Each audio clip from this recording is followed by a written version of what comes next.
Ya seperti kalimatnya Maulana Jalaluddin Rumi, kita itu sering melihat manusia hanya casingnya. Kita tidak melihat di balik casing. Kalau di balik casing itu ada taman yang indah, kata Rumi. Yang itu bisa kita akses hanya dengan mata cinta, hanya dengan Ainur Rahmah. Ilustrasi sederhananya, kalau kalian sedang jatuh cinta, itu kan pasanganmu yang sedang kamu cintai, itu kan rasanya cantiknya luar biasa, tampannya luar biasa, indah luar biasa. Meskipun bagi teman yang sekelilingmu biasa saja. Alah wong cuma kayak gitu aja kamu sampai segitunya sih. Loh, kamu tidak melihat keindahan yang dilihat orang yang mencintai ini. Maka kalau ingin hidupmu serba indah, pakailah kacamata namanya Ainur Rahmah tadi. Mata yang penuh kasih sayang.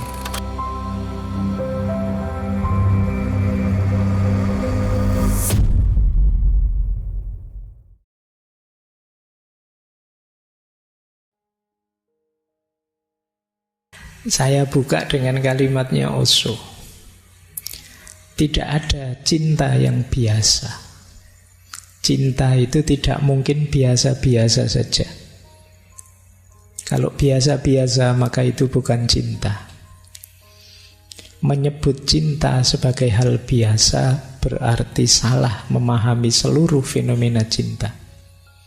Cinta tidak pernah biasa. Cinta selalu luar biasa dan selalu spiritual. Itulah bedanya menyukai dan mencintai. Suka bersifat material dan cinta bersifat spiritual. Ini ada dua ide di quotes ini. Yang pertama, cinta itu pasti luar biasa. Orang yang sedang mencintai, orang yang sedang meluap-luap dalam cinta, dia bisa merasakan luar biasanya cinta. Meskipun bagi yang tidak ngalami, rasanya biasa saja. Tapi itu luar biasa bagi yang ngalami. Kadang-kadang kan kita agak nyinyir, misalnya lihat teman kita dengan pasangannya, alah gitu saja kok. Tapi itu luar biasa bagi yang ngalami. Kalau rasanya biasa-biasa, di situ kata Osho mungkin belum cinta. Gimana kamu rasanya jatuh cinta? Alah biasa, ternyata tidak istimewa-istimewa amat. Mungkin ya belum cinta. Dia pengalaman yang pasti luar biasa dan tidak sekedar suka. Kalau masih hanya sekedar suka, berarti masih materi. Kalau masih materi belum cinta. Cinta itu spiritual, kedalam, kerohanian. Kalau masih berhenti di fisikal, di materi, cantiknya, kayanya, enak diajak ngomongnya, itu masih mungkin masih suka saja. Belum ada unsur spiritualnya. Cinta itu ada unsur spiritualnya, ada unsur rohaniahnya. Nanti uraian sampai belakang itu berhubungan dengan spiritual. Baik, jadi selamat bagi yang sedang jatuh cinta, Anda luar biasa. Bagi yang tidak, ya semoga segera. Ya, oke ya. Terus, ini juga quote, saya buka dengan dua quote ini dulu sebelum ke teorinya ya. Orang bilang cinta itu buta karena tidak tahu apa itu cinta. Kukatakan kepadamu, hanya cinta yang punya mata. Selain cinta justru semuanya buta. Dunia ini kacau karena orang, kalau mungkin teman-teman sering mendengar ustadz atau ulama bilang, mari kita memandang segala di sekeliling kita dengan Ainur Rahmah, dengan mata cinta, mata kasih sayang. Disitulah akan terbuka bagi kita indahnya dunia, indahnya manusia, luar biasanya apapun yang terjadi di sekeliling kita. Itu namanya Ainur Rahmah. Itulah sejatinya melihat. Selama ini mungkin kita melihat sekeliling itu dengan pandangan ambisi, kadang dengan pandangan kebencian, kadang dengan pandangan ego.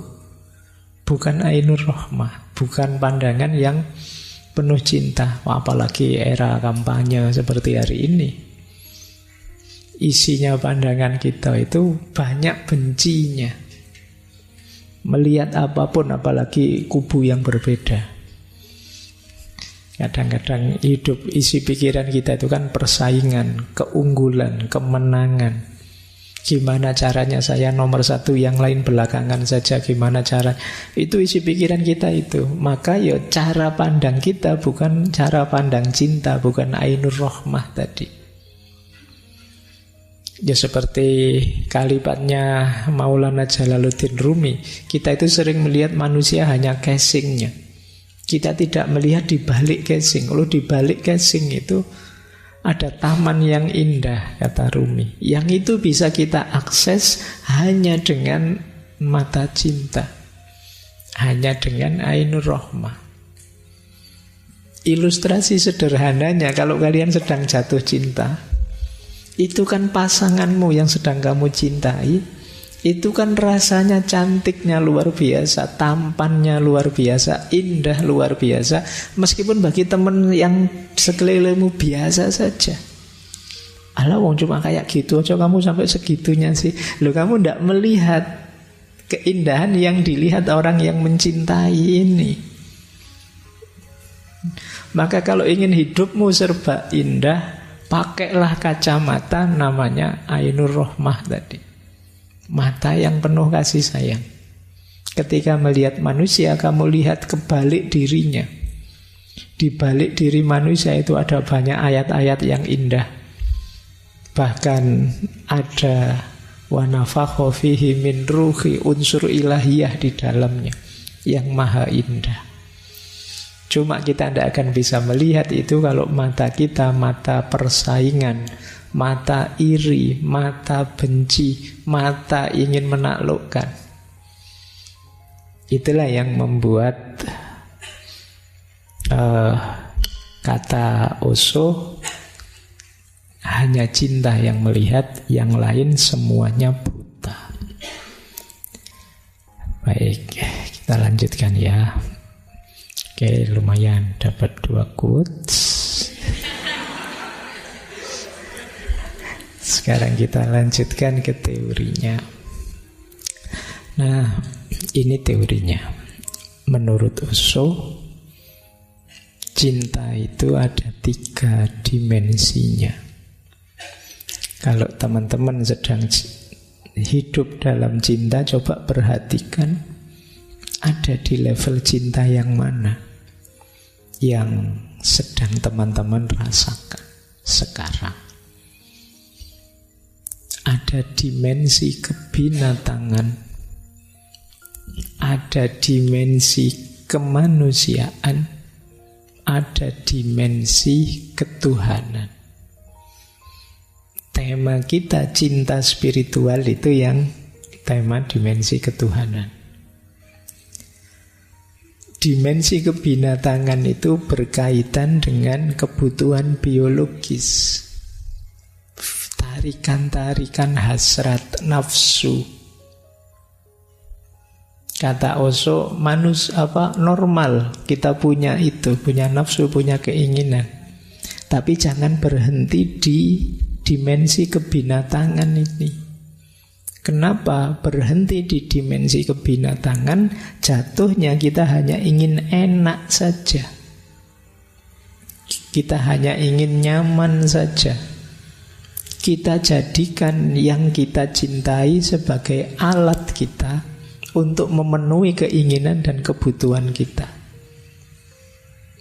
Cinta yang berhenti di dimensi kebinatangan jatuhnya eksploitatif.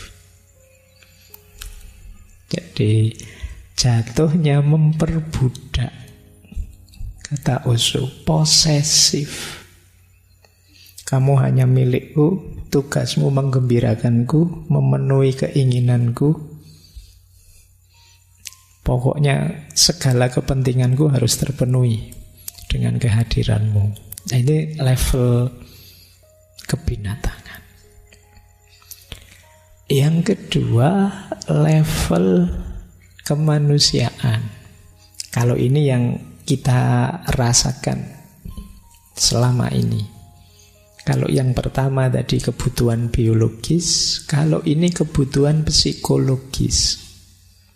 Kita sama-sama saling butuh, kita sama-sama ingin menggembirakan, saling menguntungkan, membebaskan, tidak posesif. Nah, ini dimensi kemanusiaan. Cinta yang saling berbagi, saling setara. Ini dimensi kemanusiaan. Nah, jadi semacam kebalikannya yang biologis. Kalau ini saling membebaskan. Engkau jadi dirimu, aku jadi diriku, dan kita saling mendukung dalam kebersamaan kita. Oke, terus ya. Yang ketiga, dimensi ketuhanan. Kalau di dimensi ketuhanan ini sifatnya eksistensial. Tidak lagi melihat aku berhubungan dengan siapa. Siapa yang aku cintai dan siapa yang tidak aku cintai. Dalam dimensi ketuhanan itu, aku sudah berubah jadi cinta itu sendiri. Pribadiku sudah jadi pribadi seorang yang pecinta. Kalau di nomor 1, nomor 2 cinta itu jenisnya masih hubungan. Tapi di nomor 3 tidak. Jadi fokus yang nomor 3 itu bagaimana membentuk diri kita jadi pribadi penuh cinta. Terhadap apapun, sikap kita, perilaku kita itu perilaku mencintai. Ini cinta di dimensi ketuhanan. Kita menjelma jadi seorang pecinta. Orang yang menjelma jadi seorang pecinta itu ketemu apapun, mode dan modusnya adalah modus mencintai. Modus mencintai itu ya modus ingin memberikan yang terbaik pada siapapun yang ada di hadapanku, di posisi apapun, di peran apapun. Ini cinta level ketuhanan. Diri kita sudah berubah jadi cinta itu sendiri. Makanya kata Osho, kalau masih jenisnya hubungan, yang masih milih-milih aku mencintaimu dan aku tidak mencintai dia, ini masih belum di level ketuhanan. Kalau sudah level ketuhanan itu siapapun kita cintai. Sama seperti Allah itu kan siapapun hambanya. Ada yang mukmin, ada yang kafir, semuanya dicintai. Semuanya ditunggu untuk kembali. Jadi ini jenis dimensi cinta yang ketiga. Loh Pak, kalau begitu yang di nomor 3 ini nanti jadinya tidak fokus pada kekasihnya, tidak fokus pada, tidak, ya kekasihnya ya tetap, tapi itu kan salah satu saja. Kalau di yang nomor 2 sama nomor 1 itu kan kamu aku cintai, dan yang ini tidak aku cintai, yang itu tidak aku cintai, yang sana malah aku benci, kan begitu. Tapi begitu pribadimu menjelma seorang pecinta, semuanya aku cintai. Ya tentu saja dengan cara mencintai sesuai syarat dan ketentuannya, sesuai ruang dan waktunya, tidak sama. Oh, karena kamu adikku, caraku mencintai begini. Karena kamu temanku, caraku mencintai begini. Karena kamu tetangga, caraku mencintai begini. Tapi pada semuanya yang aku berikan hanya cinta. Kenapa begitu? Karena karakterku, pribadiku sekarang berubah menjadi karakter seorang pecinta. Beda dengan yang nomor 2. Kalau yang nomor 2 saya masih hubungan. Aku mencintaimu, aku mencintai dia. Kalau sama dia netral saja, kamu sama yang itu malah saya benci. Ini masih variatif, karakterku masih belum terbentuk jadi seorang pecinta. Apalagi yang nomor satu. Yang nomor satu itu, kata Osho, malah belum ada cintanya. Yang ada hanya ego yang ingin dipuaskan, yang jatuhnya kemudian manipulatif, posesif, eksploitatif. Cinta rasanya kayak jadi penjara buat kita. Punya pasangan tambah gak bisa ngapa-ngapain sekarang. Gini gak boleh, gitu gak boleh, kan itu. Karena pasanganmu menuntut dipuaskan terus, kamu juga menuntut dia untuk dia memuaskanmu. Akhirnya saling memenjara, tidak saling membebaskan. Nah, itu yang dikritik oleh Osho. Baik, jadi ini 3 dimensi cinta.